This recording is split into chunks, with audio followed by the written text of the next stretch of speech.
Hello, welcome to another episode of Garden Stable with Rose, and I am Rose. So I wanted to do a quick tour of the back garden. Yeah, I'm on my lunch break. So it's getting hot today. Today is supposed to be at least 80 degrees, which is a first here this season. in Kalamazoo, Michigan, Zone 6A. It's been unseasonably cool this spring, so I think this will be like the first 80-degree day we've had this year. So let me do this quickly. The back garden is what I call my production garden, and hopefully this comes out pretty steady because I am filming this on my phone, and as I usually do, but I don't even have my tripod today. I'm just out here with my phone because I was doing a little weeding. So let me hit the highlights back here because I'm trying to do these in 20 minutes or less. So I'm here by the gate, the back gate going into the backyard, and over here on this whole strip actually is perennials, and it's mostly berries and then now peonies and hellebores. So that's what I have going on over here. My garden is geared more towards cut flowers and making bouquets and things like that during the warm months, and also fruit, because fruit here is very expensive to buy at the grocery store or wherever, and so it's economical to try to grow some of my own where I can. So over here I have this shrub that I use as a fertilizer, and I can't even think, comfrey. It's called comfrey, and basically you make fertilizer out of it. It's very good for plants, and so it's a perennial, so I just keep one here. And you can either take the leaves and do a mixture with water and let that brew for some days or maybe even weeks. I don't even go that far. I literally just cut it down every now and again and spread the leaves in between my rows and let it decompensate on its own. So I do it the easy way. But that's comfrey. Behind it is a nandina. Really, that's a lemon lime one. It's still very small. I have two nandinas. I have a red one as well, but I just like the color of those, and hopefully if they get big enough I can use some stems and bouquets. And then back there I have some lemon balm that comes back every year, as well as chives. Here I have some lingonberries, which I have made jam with. I only have just 3 or 4 little shrubs of it that stays very short, and I've been wanting to get more, but they're hard to come by. So but I do make jam with that. And then I have a big old coneflower here. It's a traditional purple one. There's peonies everywhere. There's one here that's more of a coral. You see that? It's kind of a coral peachy one, which is very pretty. I didn't cut that one because that's a new one. As you can see, it's pretty small. And then let me try to turn around here slowly. This is my pea trellis. So here I have eating peas. So, you know, my eating pea pods. Typically, I don't get enough of them at any one time to do anything significant. So I pretty much just kind of eat them fresh. I have a purple variety and a green variety. Yes, so they're sugar snap peas, snow peas. And I tend to eat those just fresh, like right off the vine. They're very sweet. It's very good. Okay, over here I have the other nandina, which is a red one, and then I have another shrub that may be a coneflower there right next to it, and then there's a hydrangea that I tucked in here, and then these are all berries on this back row against the fence. Let me see if I can zoom this out. Okay, yeah, on this back row against the fence, it's all berries. So I have josta berries, currants, gooseberries in this row, and then blueberries down at the end. And see, in between I got some strawberry plants. Mostly the strawberries are planted in containers, but there are a couple that have spread to the ground that I leave. I got more lemon balm in here, and a bunch of peonies. You see all those peonies? It's like a river of peonies. I really love peonies, and peonies are very expensive if you're gonna buy them, like, you know, from any place. They would be very expensive, so it's nice to have my own. This is the first year I've really been able to harvest off of them, because you have to wait till about year 3. And my garden, the whole thing isn't that old. I think my whole garden is like 4 years old, maybe 5 for the very first things I planted. But this is all relatively recent, all of this. So it's a work in progress. Oh, there's another coneflower coming up down there. So I have containers lining this little short fence.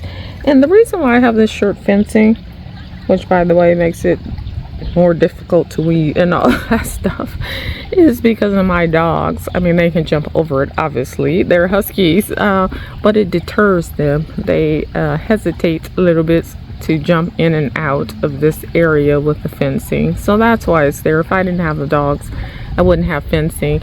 Matter of fact, if I didn't have the dogs, I would have a whole different layout, because as you can see, this garden goes around the perimeter of my backyard, and that is so I can have the middle section open for my dogs, which are very important to me. But if I did not have dogs, I would have probably planted it differently and did more of a landscape look back here instead of a row production kind of look. All right, so in this container I have some onions and I have tomatoes growing in there. This one doesn't have anything in it yet. I'm gonna put something in it soon because I got my summer stuff that needs to come out. Tomato in there and some mint, lots of mint in this one, and tomatoes. This one has some hot peppers. They're very, very tiny, but there are starts in there, and I have it covered with this on top of it just so the dogs don't dig in it, because they tend to want to dig in a big container of dirt. But yeah, once they get big, then I will uncover it. They don't usually dig in stuff that has like plants, heavily planted, but if it's just dirt, they will dig. And then let's see, over here I got my little bird feeder and hummingbird feeders, which I try to sprinkle throughout my garden. But the peonies are just starting to bloom, and as you can see, they're just beautiful, really. So I got a lot of pinks and a lot of deep pinks and red, and then a couple of whites. I do want to add maybe yellows. They are harder to come by. Yellows, maybe a couple more whites would be nice, and then maybe a couple more apricot colors. But yeah, I love the peonies. Anyway, more of the berries over here. The strawberries are in the bags. I do have a few strawberries coming on some of the vines there. They're not ready yet though.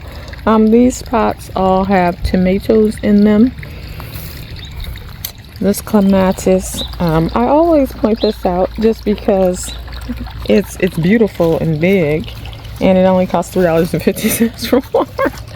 I'm telling you, the best clematises seem to be the ones you get from the grocery store or a big box store that's like really cheap. I mean, they just grow and grow and grow. So yeah, this one I cut down like to the ground at the end of every season, and it grows. Okay, this is potatoes in this big container here.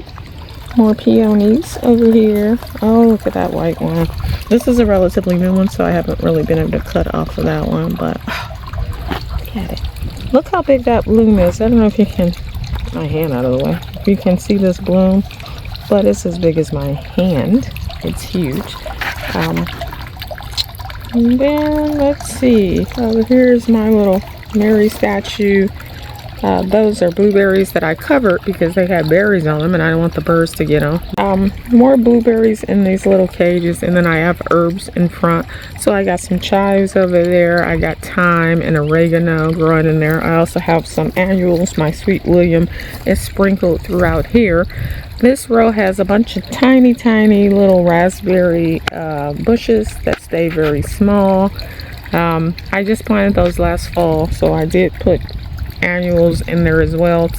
I like to fill in the space, so I will often plant annuals in a row mixed in with perennials if they're small, because if I don't fill in the space, then weeds will take over. So it's to help me so I have less weeding to do. This is feverfew, and it actually comes back here every year. I thought it was an annual, but it has turned out to be a perennial.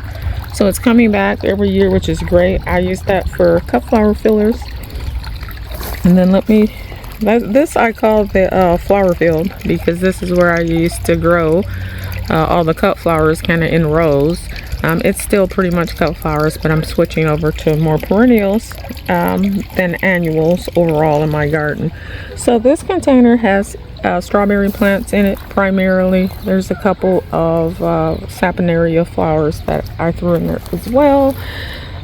These containers under this little cover, there's a big old eggplant in there. Things that like it hot, I put under here to kind of keep some heat in and keep it protected, because I planted these pretty early. I got several peppers in there, several more peppers here, along with a couple of tomatoes. And I call this my flower fields because it's in rows, you know, like traditional rows, and it is all flowers and maybe an herb. I think I got some sage in there, but I'm not gonna go down each row because that'll make this video take too long. But in here there are a ton of hellebores. I have a ton of hellebores, period, because I love them and they're perennials. So lots of hellebores. I planted anemones in here this spring. I got a bunch of corm, so we'll see if they actually bloom. I haven't had much luck with anemones and ranunculus, but I planted some in there. I have some white bleeding hearts in here and Solomon seal. The Solomon seal I hope multiplies because that is one that I like to use as a filler. And then all the way in the back I have some sea holly, which I don't like, but it came back. It's like it turned to I guess it's a perennial. I thought it was an annual again, but it came back. So there's more of that sea holly, which can be used as a filler for cut flower bouquets. I just don't really like the look of it. And then of course I have my yarrow back here. Yarrow grows wildly here. In my garden it spreads, and so I pull yarrows out every couple of years because they get huge. You can see this is year 2 of these clumps, and they're getting huge. But there's different colors. There's white and yellow and pinks back here. What else is a perennial is scabiosa, so I have a couple of clumps of that in here. More hellebores, verbascum, which I thought might be a good cut flower, but it really doesn't hold for very long in the vase. But it is perennial, so it keeps coming back, so I leave it there because it is a pretty spiky flower, but it just doesn't last a long time. I had a bunch of columbine in here that I've cut back already. It's over for the columbine. That's an early spring bloomer. And Sweet William now is doing its thing. Sweet William is blooming in full glory. So that's doing its thing. Back there are some delphiniums and larkspur, that kind of thing. Over here I have bachelor's buttons, snapdragons. There are some perennials back there. There might be a cone flower back there. There's some lavender back there. There's lady's mantle and asters. Yeah, they keep coming back. Over here, let's see. I'm not sure what this is. I think this is Canterbury bells, this whole big section, which is pretty. That'll be blooming soon, and I can use that in my cut flower bouquets. I did have some of this reseed itself, Nigella, so I got some of that going. I really hadn't planned to grow any more of that because that for me doesn't get very tall. And so it's not helping me in terms of doing bouquets. I need something that gets taller. There's a little bupleurum here that's reseeded itself. And then I got some squash going on in these spots. I need to add some more of my winter squash and summer squash. But yeah, there's the foxgloves. Those are looking good. Actually, I can cut a couple of those. What else do I have back here under this trellis? Another one of these round ones. I did plant some melons, some kind of honeydews and cantaloupes. I need to come out and do some more because some of them died off. I might just plant it direct seeded though. So I need to come out here this weekend and plant some there. And here more of the same, more annual flowers. There's some lunaria or money plant up there. This here, excuse my bag, I'm cleaning up here and trimming things, but this was for grapes. When I started my garden and put these in, I had a bunch of grapes back here, but the grapes didn't do well for me, so I took them all out. So now it's berries and annuals. So this front row is all blackberry type things, a bunch of blackberries. I've removed all the ones with thorns and put thornless blackberries. And then down on the end, there's a couple of different ones that only came in the thorny variety. So there may be a marionberry and a boysenberry maybe down there, but they're not flowering currently. Actually, they died back to the ground, so I don't think I'll get anything off of those two at the end this year. But these blackberries are flowering right now, so I should get blackberries, which I usually get every year.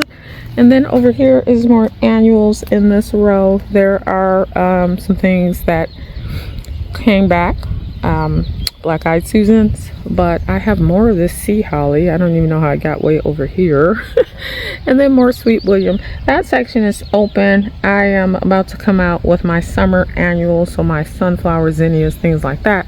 That stuff will go in there. I got snapdragons here, but there's also, they're very tiny right now. There's a whole row here of blueberry bushes. So there's like 8 blueberry bushes. They're still very tiny. I just planted those in the fall. And then, oh, let's keep moving.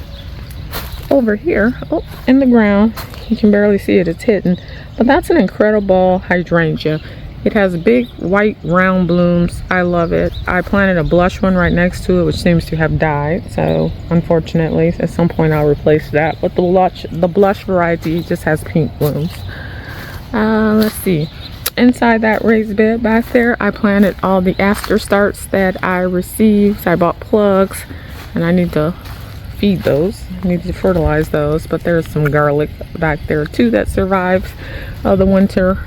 I had that thing full of garlic that I planted in the fall, because I plant garlic every fall, and that's all that survived that was in the bed, unfortunately. Usually I do pretty well with garlic, but garlic in the ground is doing well. I planted some in the ground, so that's doing okay. That is a cherry tree back there. It's a golden cherry tree. I've never seen a cherry off of it, but it's looking lush.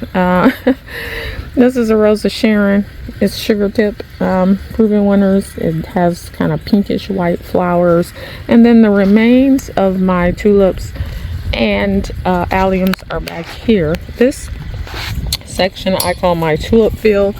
The only thing I really grow over here are tulips, which come back every year. Our perennials and alliums, and so I'm waiting for that foliage to die, which is why it looks so yellow.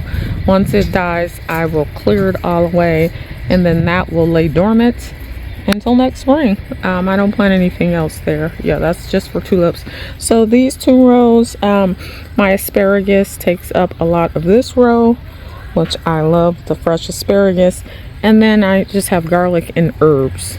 And some onions probably in there too, is all that I have in these 2 rows. And this is more foliage from the tulips that I'm waiting to die back so I can get rid of. Let's see, let's go over the shed. I still have to put my other window box back up. I was just thinking about that a little while ago, that I need to do that this weekend. Just screw it back up, and I got some brackets to put on the sides to shore those up, so I'm gonna take care of that soon. Over here, this little perennial section has mostly in the spring tulips. There's some columbine that comes up over here. I plant sweet William over here, so that is a biennial, so I plant more of that every year. And then now it's all lilies. Now that the season is changing, so lilies, lilies, lilies. There's a privet there. I did have some mini roses over here. Some of them look like they're coming back. Some of them look like they may have died off, which is okay. I'm not really a fan of the mini roses. There's not much I can do with them. I mean, they're cute, but I can't cut them. I can't use them in bouquets or anything, so I'm over those.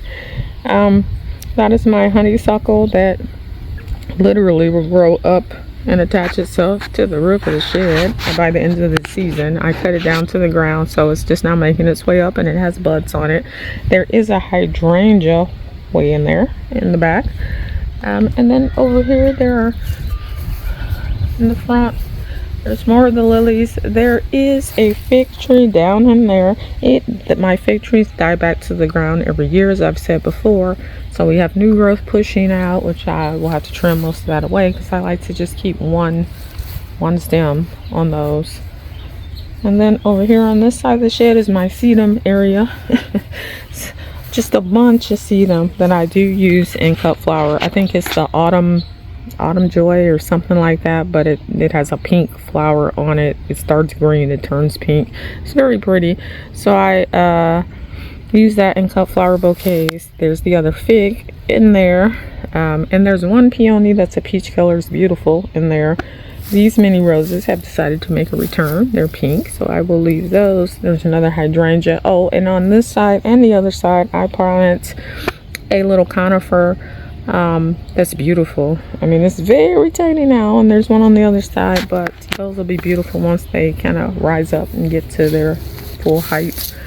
And then alliums I plant along here and kind of in the back, so there's extra alliums there. And then let's see, I'm gonna wrap this up soon. I'm getting over the close to the 20-minute mark here. This is my row of limelight prime hydrangeas. As you can see, they're tall and sturdy stems. I like that. And then I call this section the orchard, the mini orchard section, because it is rows of fruit trees primarily, interspersed with flowering shrubs that I use in cut flower bouquets. So I got a lot of pussy willow back here. I have forsythia, dogwood. There's another hydrangea, strawberry sundae, over there. And then there's a pearl bush that has beautiful white flowers on it there. But the rest of these are cherry trees, plum trees, nectarines, pears, apples, all the fruits. Yeah, back here. And like I said in the front tour video, I had some fungal issues, and so I don't know that I'll get much fruit. But fungal issues, this is what I'm talking about. You see this leaf curl? I still need to get more fungicide spray on these. You see how that leaf is all curled up? That's not supposed to be. So I will take that off and dispose of it later. But yeah, so I got some kind of fungal disease going on back here. It's looking better now. I cut off a lot of the messed up leaves, but this backyard retains a lot of moisture, especially in this area. This is the lowest part of the yard.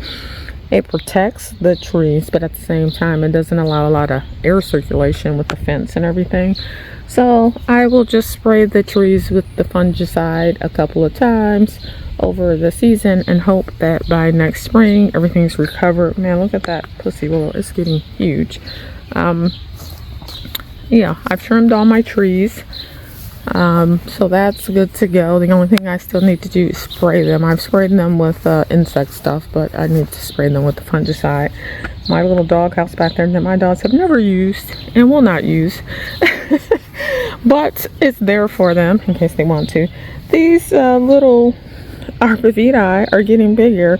I mean, these things were in these little 4-inch pots when I got them, and I tell you, I bought like 20 of them because it was like they were really cheap, and because they were so small. So I got a whole bunch of them and I planted them in several spots.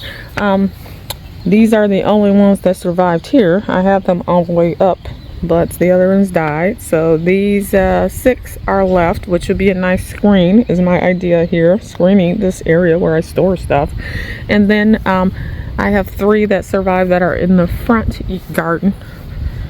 But yeah, that's it. 9 out of 20 little shrubs. This little area here is all hot weather loving stuff and things that I have to take inside in the winter. That's why they're in bags and cordoned off to a little section. I have 2 fig trees here, which hopefully these I'll get some figs because they are in bags, and I do take them in and keep them in a grow tent so they they are further ahead, obviously, than the ones in the ground, which die all the way back to the ground. And then I have a lemon, Meyer lemon, a lime, and a little orange, like a cara orange, I think it is. So I just got the citrus, so I'm not expecting anything this year, obviously, but I will take all of these inside, put them in my grow tent once it gets cool, and that's going to be that. And every year so I get something. On the deck, my green stalks are doing well. If you can, as you can see, there's lots of leafy greens in here. This is where I plant food mostly. Well, it's all food and herbs. So they're close to the kitchen, that's why I plant them in here. But I got all kinds of collard greens and bok choys, herbs, all the herbs. Green beans I plant in here because I plant a bush variety. I think I got radishes and just all kinds of leafy greens in here, lettuces. And I have been harvesting off of these pretty regularly since it got warm enough for anything to grow. And then my little planters on the deck rail there just still have pansies in them that are going strong. Like I said, it's been unseasonably cool. And then I have some under that, I think it's lobelia that's growing, that has like a purple, deep purple flower. And then as you can see up there, I have all my little seedlings that I'm waiting to germinate to put into the ground. But those are the sunflowers, the zinnias, the things that like it hot, for sure. Yeah, and that is all I got for the backyard. Then, you know, oh, on the outside here, I have more potatoes. I got rhubarb in a couple of these pots, and these 2 raised beds are for food. So I have leafy greens in there and herbs, you know, radishes and cabbages and things like that. These 2 giant raised beds here, one has all this Lisianthus in it, which I buy starts for that. As you know, that is like my favorite flower, in my top 3 at least. So let's see if I can. There's tons of that. I think I got some of the asters in here too. Get my finger out of the way. But there's tons of Lisianthus and some asters down there too. And then in the other one, it really is brassicas, just brassicas, I believe I have in here right now. So as you can see, I got lots of broccoli, cauliflower in this one, and it's getting bigger. And this one, you know, I keep this cover on. I could take it off because obviously it's warm enough now, but we have a lot of cabbage moths in this area, and they will destroy your brassicas if you don't cover them. So therefore I will keep this cover. I do, you know, you can unzip the little tabs there, but I will keep this bed covered for the entire season, probably until I get something. This one I'll take the cover off once these get a little bit taller, because I'm going to have to put flower netting here to hold these up. But these, yeah, these are my Lisianthus and asters. And so let me try to do this slowly. So that is the end of my production garden tour.